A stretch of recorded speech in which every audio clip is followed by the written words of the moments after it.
Praise the Lord. परमेश्वर का धन्यवाद, आप सबका धन्यवाद। आइए आज का सभा में मैं आप सबका स्वागत बोलती हूँ। थोड़ा देर परमेश्वर के चरणों में हम बैठेंगे और परमेश्वर का वचन का मनन करेंगे। इस सभा का शुरुआत हम प्रार्थना के साथ करेंगे। हम सब अपने आँखों को बंद करेंगे। Thank you Jesus. पिता परमेश्वर, हम धन्यवाद करते हैं राजा इस सभा के लिए। परमेश्वर आज का दिन के लिए, आज हमारा जीवन का सबसे अद्भुत कार्य ये है कि आप आज हम जीवित हैं, जीवित आशा में परमेश्वर आपके लोगों के बीच में है। पिता परमेश्वर, हम धन्यवाद करते हैं सारी बातों के लिए। हर प्रतिकूल परिस्थिति में परमेश्वर आप हमारे साथ हो, इसके लिए आपको धन्यवाद करते हैं। थोड़ा देर आपके चरणों में बैठकर आपने जो वचन दिया है, परमेश्वर जो संदेश दिया है, उसको मनन करना चाहते हैं। आपका कृपा, आपका पवित्र आत्मा का संगति हमें और हमारे ऊपर बनाए रख करके हम प्रार्थना करते हैं। छोटी सी प्रार्थना हमारे उद्धारकर्ता यीशु मसीह के नाम से मांगते हैं, सुना ग्रहण कर। आमीन। Praise the Lord. जैसे कि हम कुछ हफ्तों से परमेश्वर का राज्य के बारे में हम सीख रहे हैं, तो और हम जानते हैं कि परमेश्वर का राज्य क्या है, परमेश्वर का राज्य किस चीज़ों से बना है। हमने ये पिछले दिनों में ध्यान किया।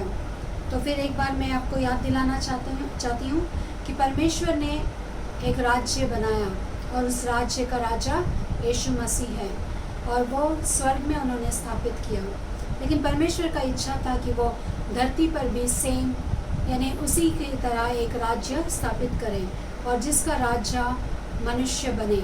यानी परमेश्वर चाहते थे कि मनुष्य इस धरती के ऊपर वो अपना अधिकार को चलाएं। लेकिन हम सब जानते हैं कि आदम ने पाप किया और पाप के कारण वो जो अधिकार है मनुष्य का और परमेश्वर का राज्य छीना गया और वो राज्य लेकर शैतान के हाथ में चला गया। लेकिन आज परमेश्वर हमसे क्या चाहता है कि वो राज्य जो परमेश्वर का जो शैतान के हाथ में चला गया, उसे हम क्या करें, फिर से परमेश्वर को लौटाएं। आइए इस राज्य को हम कैसे लौटाएं और इस राज्य में राज्य का वारिस हम कैसे बने, इन दृष्टांतों के द्वारा हम सीखेंगे। परमेश्वर ने हमें एक सामान्य मनुष्य को दृष्टांतों के द्वारा उन्होंने सिखाया है। इसीलिए हम जैसे हमने लास्ट 2 वीक्स में हमने 2 दृष्टांतों के बारे में सुना। आज हम तीसरा दृष्टांत जो है वो राई का दाना का जो दृष्टांत है उसको सीखने जा रहे हैं। आइए इस वचन को हम देखते हैं जो हमें मिलता है मत्ती उसका 13वां अध्याय उसका 31 और 32 में। उसने उन्हें एक दृष्टांत दिया। हाँ। स्वर्ग का राज्य राई के एक दाने के समान है, जिसे किसी मनुष्य ने लेकर अपने खेत में बो दिया। वह सब बीजों से छोटा तो होता है, पर जब बढ़ जाता है तब सब साग पात से बड़ा होता है और ऐसा पेड़ हो जाता है कि आकाश के पक्षी आकर उसकी डालियों पर बसेरा करते हैं। आमीन। Praise the Lord। हम यहाँ पर देखते हैं कि परमेश्वर एक दृष्टांत बताता है। जब राज्य बोलते हैं तो बहुत बड़ा चीज़ होता है, लेकिन यहाँ पर परमेश्वर यीशु मसीह सामान्य लोगों को और शिष्यों को ये दृष्टांत बताते हुए कहते हैं कि परमेश्वर का राज्य या स्वर्ग का राज्य जो है वो किसके समान है, राई के दाने के समान। हम सब लोग जानते हैं राई का दाना क्या होता है। वो एकदम छोटा होता है और वो गोलाकार में होता है और वो सबसे दानों में सबसे छोटा माना जाता है। तो ऐसा दाना के बारे में परमेश्वर क्या बताना चाहता है, वो कहते हैं, एक बार और पढ़ेंगे उसको धीरे से। स्वर्ग का राज्य राई के एक दाने के समान है, जिसे किसी मनुष्य ने लेकर अपने खेत में बो दिया। आमीन। हमने पिछले हफ्ते हमने सीखा, कुरिन्ती में हमने देखा, पहला कुरिन्ती उसका 3 और 9 में ऐसा लिखा है कि हम लोग जो है परमेश्वर का खेत है। आमीन। हम लोग कौन है, परमेश्वर के खेत हैं। तो एक मनुष्य आता है और वो राई का दाना क्या करता है, वो बोता है। ये मनुष्य कौन है, ये मनुष्य यीशु मसीह है। हमने देखा सन ऑफ मैन यानी मनुष्य का पुत्र यीशु मसीह है। जो खेत है वो ये दुनिया है, और जो अच्छे बीज है वो परमेश्वर के राज्य के पुत्र हैं। और जो ऐसे करके हमने हार्वेस्ट यानी जो कटनी का समय है उसको एंड ऑफ द एज यानी परमेश्वर का न्याय का दिन माना जाता है। तो ये सारी चीज़ों को हमने देखा, और इसी को लेते हुए आगे हम इस दृष्टांत को भी देखेंगे जहाँ पर लिखा है कि वो खेत में, आमीन, खेत क्या होता है? ये दुनिया या फिर दुनिया में रहने वाले हम लोग, हम खेत के समान हैं। और परमेश्वर मनुष्य जिसने बीज बोया, राई का दाना क्या किया? उन्होंने खेत में बोया, यानी हमारे अंदर उन्होंने वचन को बोया। और ये यहाँ पर जब हमने 2 इससे पहले के दृष्टांत देखे, उसमें क्या लिखा है कि परमेश्वर का जो बीज है वो अच्छा बीज है, और हमने देखा कि वो बीज परमेश्वर का वचन है। आमीन। केवल वचन होना ज़रूरी नहीं है हमारा जीवन में, वचन का, इसीलिए याकूब में ऐसा लिखा है कि वचन का सुनने वाला नहीं बल्कि क्या करना है? हमें उसका पालन करने वाला बनना है। Praise the Lord. मैं विश्वास करती हूँ कि आप मेरा वचन को फॉलो कर रहे हो, क्योंकि ये कोई सर्मन नहीं, ये कोई मैं प्रचार करने के लिए यहाँ पर नहीं हूँ, लेकिन मैं परमेश्वर ने जो मैसेज यानी जो संदेश हम लोगों के लिए दिया उसको बांटने के लिए मैं आपके बीच में हूँ। आमीन। तो यहाँ पर परमेश्वर का वचन यही कहता है कि वो जो दाना है, ये जो बीज है, वो परमेश्वर का वचन है। 2 दृष्टांतों में परमेश्वर ने बताया कि कैसे कैसे हृदय होते हैं, कैसे कैसे तरह के मनुष्य होते हैं, लेकिन बीज क्या होता है? अच्छा होता है, क्योंकि वो परमेश्वर का पुत्र यीशु मसीह बोने आता है, और उसका वो जो बोता है वो स्वर्ग से आया हुआ है, और हर अच्छी वस्तु स्वर्ग से आती है। ऐसे हम फिर याकूब में भी देखते हैं। तो यहाँ पर हम देखते हैं कि परमेश्वर का आगे वो परमेश्वर ये 2 दृष्टांतों के बाद तीसरा दृष्टांत जो परमेश्वर देता है लोगों को, वो कहता है कि स्वर्ग का राज्य कैसा है? एक राई के दाने, एक छोटा सा राई का दाना जब वो खेत में गिरता है, जब मिट्टी में पड़ता है, वहाँ से वो अंकुर निकलता है, और वहाँ पर हम देखते हैं कि वो अंकुर निकलता है, फिर एक वृक्ष बनता है, एक पेड़ बनता है, पेड़ के बाद एक बहुत बड़ा वृक्ष बनता है। उससे भी जो अगर आप धनिया का जो बीज है उसको ले लो, और गेहूं का बीज ले लो, या चावल का बीज ले लो, ये सारी जो चीज़ें हैं ये राई के दाने से क्या होते हैं? बड़े होते हैं। लेकिन जब ये बढ़ते हैं तो इनका जो कद होता है वो बहुत छोटा होता है।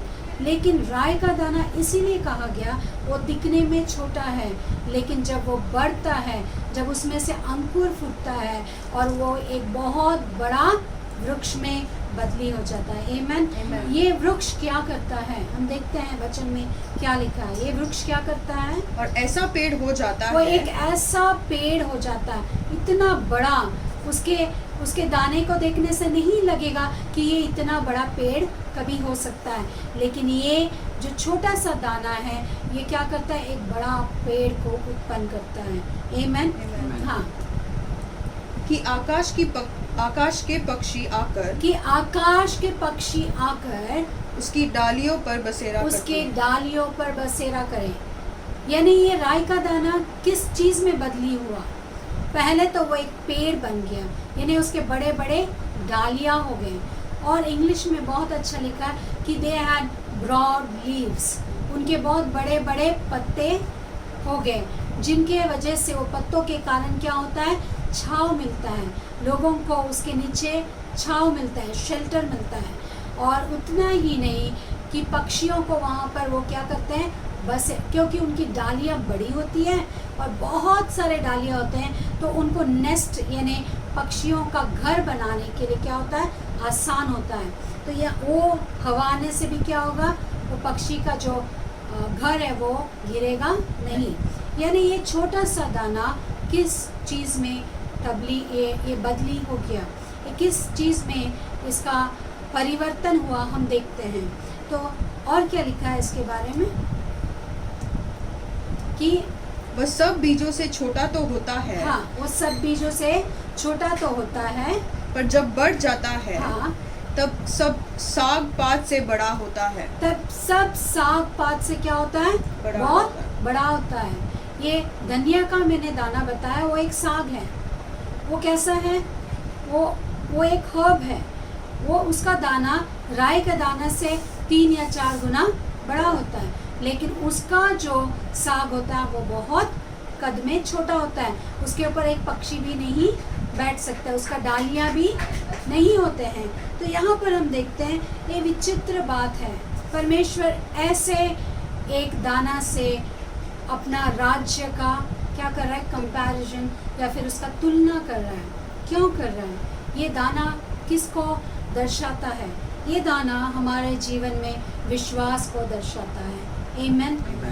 वचन होना बहुत ज़रूरी है, लेकिन वचन के साथ अगर हमारा फेथ यानी विश्वास नहीं होता तो वचन नहीं बढ़ सकता। वचन हमारे जीवन में फ्रूट नहीं लाएगा। वो बीज जो वचन है वो हमारे जीवन में क्या नहीं लाएगा? फल नहीं लाएगा। फल लाना, इसका अर्थ क्या है? हम देखते हैं कि फल केवल खाने के लिए होता है, नहीं। फल, ये वृक्ष का जो ये पेड़ का है, बहुत सारे विशेषताएं होती है। जैसे वो फल भी देगा और क्या देता है? रक्षा भी देता है और बसेरा भी देता है। तो इस रीति से परमेश्वर का राज्य है। जो कोई विश्वास करता वचन में, उसके जीवन में क्या होगा? केवल परमेश्वर ही हमारा शेल्टर नहीं। हम वचन को जानते हैं। जब मैं ये वचन को पढ़ती हूँ तो मुझे बहुत आश्चर्य होता है कि परमेश्वर कहता है कि मैं इस दुनिया का क्या हूँ? ज्योति हूँ। परमेश्वर इस दुनिया का ज्योति है। इस संसार में जो ज्योतियाँ हैं, जैसे सूरज और चांद हैं, इनसे कहीं अधिक हमारा परमेश्वर उजाला देने वाला, हमारे जीवन को बनाने वाला परमेश्वर है। लेकिन यहाँ पर परमेश्वर कहता है कि मैं जगत का ज्योति हूँ और उसी तरह तुम भी ज्योति हो। यानी परमेश्वर क्या चाहता है कि वो जो है, उनका राज्य जो स्वर्ग में है, वो सेम राज्य, उसी की तरह राज्य इस धरती पर भी स्थापित हो। केवल स्थापित नहीं, बल्कि वो एक्सटेंड यानी उसकी क्या कहते हैं उसको, बड़े। वो राज्य क्या होना चाहिए? बढ़ना है। ऐसा परमेश्वर का पर्पस है, उनका एक उद्देश्य है। तो इसीलिए परमेश्वर ने हमें प्रार्थना में भी सिखाया कि तेरा राज्य आए। आमेन, प्रेज़ द लॉर्ड। उनका राज्य हमारे जीवन में आए। हम लोक में देखते हैं कि उसमें भी लिखा है कि परमेश्वर का राज्य कहाँ पर है। अगर हम लोग ढूंढते हैं कि परमेश्वर का राज्य कहाँ है, तो वो धरती के ऊपर, यानी परमेश्वर का राज्य कहाँ होना है? धरती के ऊपर होना है। धरती क्या है? अगर एक बार देखेंगे, ये डस्ट है, यानी मनुष्य है। आमेन। परमेश्वर का उद्देश्य इस पौधों के साथ या फिर मटेरियल चीज़ों के साथ, ऐसे चीज़ों के साथ नहीं है। वो उद्देश्य है हमारे लिए। आमेन। और वो कहते हैं, वहाँ पर लूक में लिखा है, शायद 17 उसका 25 में शायद कहीं लिखा है कि परमेश्वर का राज्य हमारे अंदर, हमारे भीतर है। हमारे भीतर राज्य होने से उसका एक फल ज़रूर आता है। आमेन। वो राज्य, परमेश्वर का राज्य उस राय के दाने के समान है, यानी वो फेथ की तरह है। जब हम वचन में, परमेश्वर के वचन में विश्वास करते हैं तो क्या कार्य होता है? इसीलिए परमेश्वर ने ये मस्टर्ड सीड को इस नया न्यू टेस्टमेंट या नया निबंध में 3 जगह पर उन्होंने इसके बारे में विवरण किया है, या फिर इसके बारे में बताया गया है। एक तो मत्ती उसका 17 अध्याय उसका 20वां वचन, 17-20 में क्या लिखा है हम देखेंगे। उसने उनसे कहा, हाँ, अपने विश्वास की घटी के कारण, हाँ, क्योंकि मैं तुमसे सच कहता हूँ, यदि तुम्हारा विश्वास राई के दाने के बराबर भी हो तो इस पहाड़ से कह सकोगे, यहाँ से सरक कर वहाँ चला जाओ, हाँ, तो वह चला जाएगा। आमेन। ये 17 का और 20 क्या संदर्भ है इसमें? यहाँ पर हम देखते हैं कि परमेश्वर यीशु मसीह के शिष्य हैं, 12 चेले हैं, उन्होंने एक व्यक्ति उनके पास एक पीड़ित लड़का को लेकर आता है, अपने बेटे को लेकर आता है कि वो शैतान से पीड़ित है, लेकिन शिष्यों का हर एक नाकाम कोशिश के बावजूद वो लड़का को छुटकारा नहीं मिलता। तब वो लोग यीशु के पास आते हैं और वो पूछते हैं कि ये कार्य हमसे क्यों नहीं हुआ। तब यीशु मसीह उनसे ये जवाब देता है, और जवाब देते समय परमेश्वर उनसे कहता है कि तुम्हारे अंदर वो विश्वास नहीं है। आमीन। कौन सा विश्वास? तुम वो पहाड़ से कहो कि वो उठकर क्या हो जाए, गिर जाए, तो बीच समंदर में वो जाके गिर जाएगा। यानी अगर तुम्हारे अंदर विश्वास है, विश्वास क्या करता है? कार्य को सफलता करता है। कार्य है, उसका अंदर फल है, लेकिन जब तक उसके अंदर विश्वास नहीं आएगा तो वो सफलता नहीं पा सकता है। तो इसीलिए परमेश्वर का वचन वहाँ पर कहता है कि उनसे कि जब तक तू इन चीज़ों को, यानी फिर एक बार पढ़ेंगे, अपने विश्वास के घटी के कारण, क्योंकि मैं तुमसे सच कहता हूँ, यदि तुम्हारा विश्वास राई के दाने के बराबर भी हो, तो इस पहाड़ से कह सकोगे यहाँ से सरक कर वहाँ चला जा, तो वह चला जाए, और कोई बात तुम्हारे लिए असंभव न हो। आमीन। आमीन। परमेश्वर का राज्य इस दुनिया में स्थापित करना असंभव नहीं है, वो संभव है। कब? जब हमारे अंदर वो राई का दाना का विश्वास होगा। आमीन।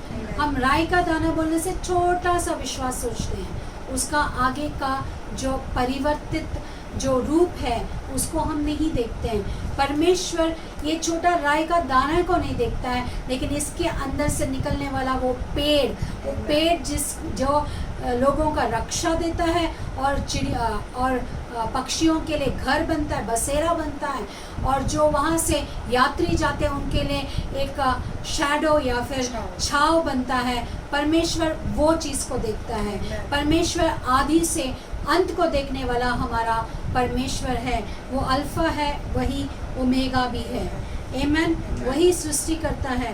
तो उनको पता है कि ये दाना जब मैं बना रहा हूँ तो ये दाने के अंदर से क्या उत्पन्न होगा। हम लोग देखते हैं कि एक आम का, अभी आम का सीज़न है, लास्ट वीक में मैंने बताया कि उसको हम देखते हैं कि एक आम, एक सिंगल एक वो बीज है, वो क्या करता है, जब उसको ज़मीन में डाला जाता है कुछ सालों के बाद वो पूरा पेड़ भर कर क्या आता है, आम लाता है। ऐसे ही एक सीड के अंदर thousands of seeds होते हैं। परमेश्वर भी वो देखता है कि आपका एक विश्वास, एक थोड़ा सा विश्वास, परमेश्वर के वचन के अंदर थोड़ा सा विश्वास, आपका बड़ा पहाड़ हो सकता है। आप बीमार हो या फिर कोई परिस्थिति से आप परेशान हो, उसके अंदर आप जूझ रहे हो परिस्थिति से, तो वो परिस्थिति भी आपके लिए कोई बड़ा काम नहीं है। वो आसानी से क्या हो जाएगा, वो सारे प्रतिकूल परिस्थितियाँ, वो पहाड़ क्या हो जाएंगे, टल जाएंगे। ऐसा परमेश्वर का वचन हमसे ही आप बांधता है। आमीन। Praise the Lord. हालेलुया। और एक वचन हम देखते हैं जो लूक 17 और उसका 6 में लिखा है। वहाँ पर परमेश्वर क्या हमें बताना चाहता है। यहाँ पर भी परमेश्वर ये लोगों से बात करते समय वो राई का दाने के का एग्जाम्पल या फिर उसका बारे में बताता है। 17 उसका 6 में क्या लिखा है हम देखते हैं। प्रभु ने कहा, यदि तुमको राई के दाने के बराबर भी विश्वास होता तो तुम इस शतूत के पहाड़ से कहते कि जड़ से उखड़कर समुद्र में लग जा, तो वह तुम्हारी मान लेता। ओके, उसका पहला वचन हम एक बार देखेंगे 17 का। फिर उसने अपने चेलों से कहा, हो नहीं सकता कि ठोकरें न लगे, परंतु हाय उस मनुष्य पर जिसके कारण वे आती है। आमीन। ठोकरें इस दुनिया में हमें ज़रूर लगेगी, जैसा यूहन्ना उसका 16:33 में भी लिखा है कि तुम्हें शांति मिले, इसीलिए मैं ये कहता हूँ कि तुम्हें क्लेश आएगा, लेकिन क्योंकि तुम हियाव बांधो, क्योंकि मैं जीत गया, वहाँ पर मैं ऐड करती हूँ कि मैं भी एक दिन जीत जाऊंगी। आमीन। क्योंकि परमेश्वर जो करता है हम वो कर सकते हैं, क्योंकि परमेश्वर के हम क्या हैं, वारिस हैं। जो बाप का है वो किसका है, आपका है। इसीलिए हम जो भी परमेश्वर कर सकता है।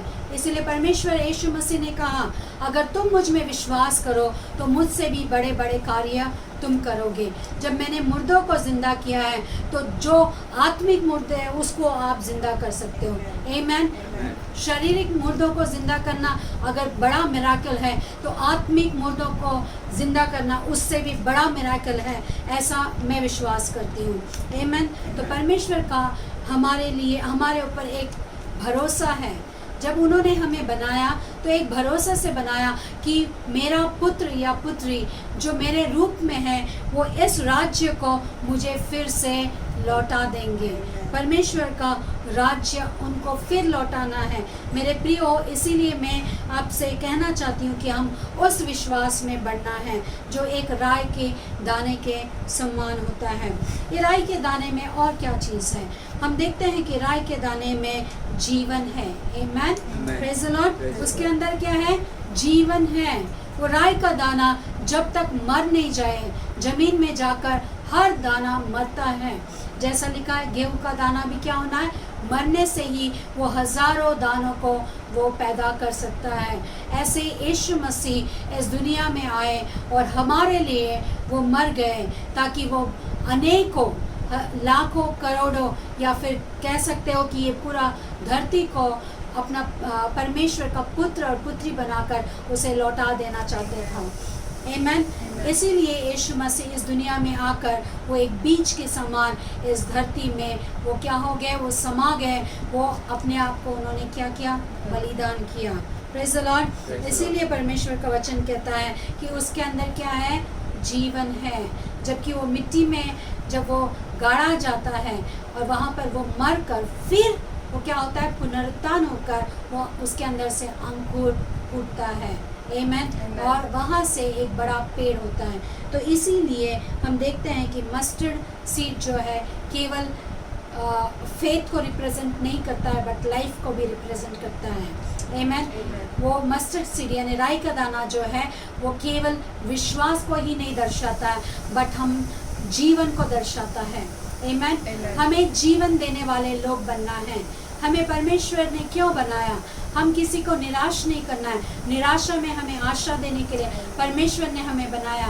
यशाया जो 61 का अध्याय है उसे मैं अपने सारे लोगों को, हमारे चर्च के लोगों को या मेरे जान पहचान के लोगों को मैं हमेशा कहती हूँ कि दिन में एक बार तो उसको हमें पढ़ना चाहिए, क्योंकि उसमें लिखा है कि परमेश्वर का आत्मा मेरे ऊपर है। आमीन। वो व्यर्थ नहीं है। परमेश्वर का आत्मा हमारे ऊपर एक पर्पस के साथ है। परमेश्वर ने हमें बनाया एक उद्देश्य के साथ। परमेश्वर ने हमें परमेश्वर का आत्मा दिया एक उद्देश्य के साथ। परमेश्वर का राज्य उसे लौटाना है। आमीन। इसीलिए परमेश्वर कहता है कि जो दुखित लोग हैं उनको, खेदित मन के लोग हैं उनको छुड़ाओ। जो दुख में उनको आनंद का तैलीय दो या उसको उनको अभिषेक करो। यानी परमेश्वर चाहता है कि जो कोई भी ऐसे परिस्थिति में है, मृत्यु के अंधकार, घोर अंधकार में जा रहे हैं, उन सब को आप एक उजाला बनो उनके जीवन में। जैसा मैं आपके लिए उजाला बना उसी रीति से आप भी लोगों के लिए क्या करना है? उजाला बनना है। केवल क्रिश्चियंस को वचन बताने से नहीं, पापियों का रक्षा करना है हमें। पापियों से हमें प्यार करना है, पाप से नहीं। यही परमेश्वर इस वचन के द्वारा हमें सिखाता है कि हम एक मस्टर्ड सीड की तरह होना है।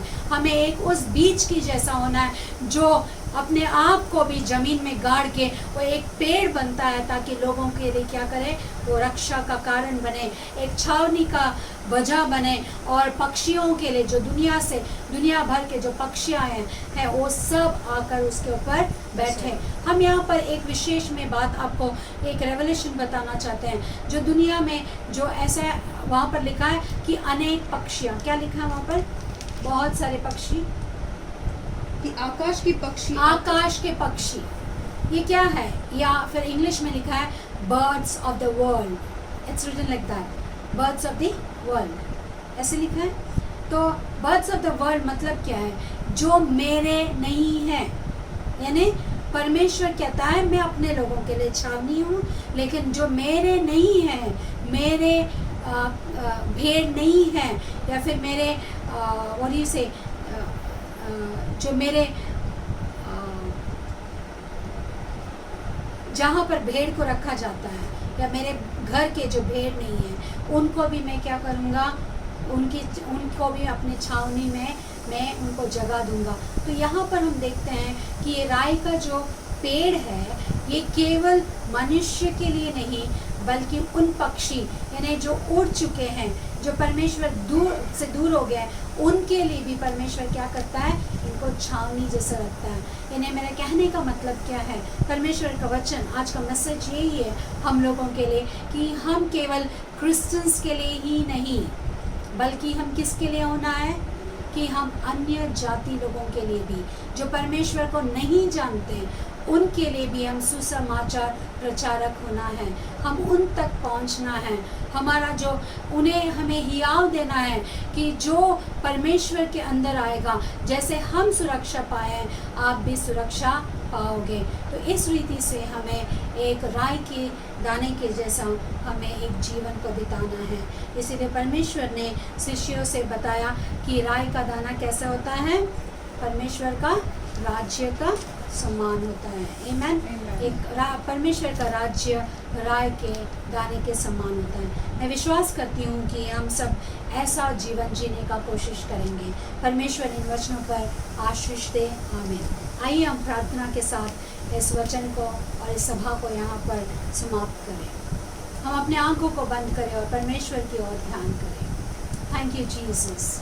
पिता परमेश्वर, हम धन्यवाद करते हैं राजा अद्भुत वचन के लिए। परमेश्वर, आपका संदेश आपने हमें दिया कि हम एक राय के दाने के जैसे परमेश्वर आपके राज्य बनकर यहाँ पर हम जिए, ताकि जो भटके हुए लोग हैं उनको आपके चरणों में फिर लेकर आ सकें। हम एक सादृश्य बनकर एक दृष्टांत के जीवन को, एक सादृश्य जीवन को हम जी सकें।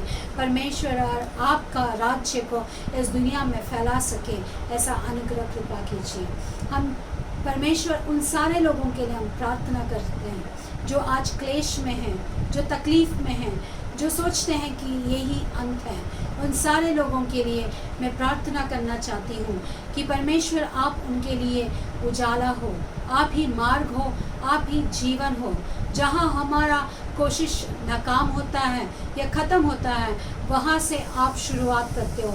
इसीलिए हम प्रार्थना करते हैं परमेश्वर कि आप हर एक के जीवन में अपना कृपा उंडेल, ताकि हम एक नया जीवन को पा सकें। पिता परमेश्वर, जो कोविड-19 से उनके जीवन में जूझ रहे हैं परमेश्वर, उन सब को परमेश्वर तो एक बार स्मरण कर। जहाँ भी परमेश्वर आपकी सहायता चाहिए, आप जानते हैं कि हर एक को आपकी सहायता चाहिए। परमेश्वर, सहायता आप सकेती से परमेश्वर आप दे करके मैं प्रार्थना करती हूँ। सकेती से मिलने वाले सहायक आप हैं, इसीलिए हमारा भरोसा आपके ऊपर है। परमेश्वर, आपका अनुग्रह कृपा हम सब के ऊपर आपने बनाए रखा, इसके लिए धन्यवाद करते हैं। सारा महिमा आदर गौरव केवल यीशु मसीह के नाम को देते हुए हमारे उद्धारकर्ता यीशु मसीह के नाम से इस प्रार्थना को मांगते हैं, सुना ग्रहण कर। आमीन। पिता परमेश्वर का प्रेम, पुत्र यीशु मसीह का अनुग्रह और कृपा, पवित्र आत्मा का संगति और सहभागिता अब से लेके हमेशा तक हमारे साथ, हमसे जुड़े और जुड़ने जाने वाले हर एक के साथ, हमारे परिवारजनों के साथ बनी रहे। आमीन। Praise the Lord.